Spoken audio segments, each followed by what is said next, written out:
ജലഗതാഗതത്തിൽ പുതിയ മാതൃക സമ്മാനിച്ച കൊച്ചി വാട്ടർ മെട്രോ ആരംഭിച്ചിട്ട് ഒരു വർഷം പിന്നിടുന്നു. കഴിഞ്ഞ വർഷം ഏപ്രിൽ 25-നാണ് 2 റൂട്ടിൽ വാട്ടർ മെട്രോ സർവീസ് തുടങ്ങിയത്.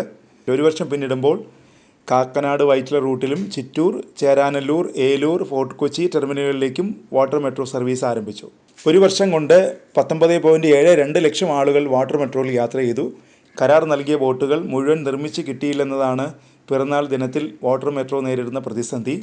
9 ബോട്ടുകളും 2 റൂട്ടുകളുമായാണ് വാട്ടർ മെട്രോ സർവീസ് ആരംഭിച്ചത്.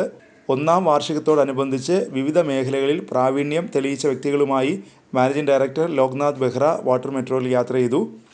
മുരളി തുമ്മാരുകുടി, മിയ ജോർജ്, പ്രൊഫസർ MK സാനു, മുജിബുർ റഹ്മാൻ, ദീപക് അസ്വാനി തുടങ്ങിയവർ യാത്രയിൽ പങ്കാളികളായി. യാത്രക്കാർക്കായി വാട്ടർ മെട്രോ ടെർമിനലുകളിൽ സംഗീത പരിപാടികൾ ഒരുക്കിയിട്ടുണ്ട്. തെരഞ്ഞെടുപ്പ് പെരുമാറ്റച്ചട്ടം നിലനിൽക്കുന്നതിനാൽ പിറന്നാളിന് പ്രത്യേക പരിപാടികളില്ല. ദ്വീപുകളിലെ യാത്രാ പ്രശ്നം പരിഹരിക്കാനാണ് പദ്ധതി ആരംഭിച്ചതെങ്കിലും ടൂറിസ്റ്റുകളാണ് വാട്ടർ മെട്രോ യാത്രക്കാരിൽ കൂടുതലും. പതിവ് യാത്രക്കാരെ ആകർഷിക്കാൻ വിവിധ യാത്രാ പാസുകൾ ഏർപ്പെടുത്തിയിട്ടുണ്ട്. 20 മുതൽ 40 രൂപ വരെയാണ് ടിക്കറ്റ് നിരക്ക്. വിവിധ യാത്രാ പാസുകൾ ഉപയോഗിച്ച് 10 രൂപ നിരക്കിൽ വരെ കൊച്ചി വാട്ടർ മെട്രോയിൽ സ്ഥിരം യാത്രക്കാർക്ക് സഞ്ചരിക്കാം. കുമ്പളം, പാലിയം തുരുത്ത്, വെല്ലിംഗ്ടൺ ദ്വീപ്, കടമക്കുടി, മട്ടാഞ്ചേരി ടെർമിനലുകളുടെ നിർമ്മാണം പുരോഗമിക്കുകയാണ്. കൂടുതൽ ബോട്ടുകൾ ലഭിച്ചാൽ ഒക്ടോബറിൽ ഈ റൂട്ടുകളിൽ സർവീസ് ആരംഭിക്കാനാവുമെന്നാണ് പ്രതീക്ഷ.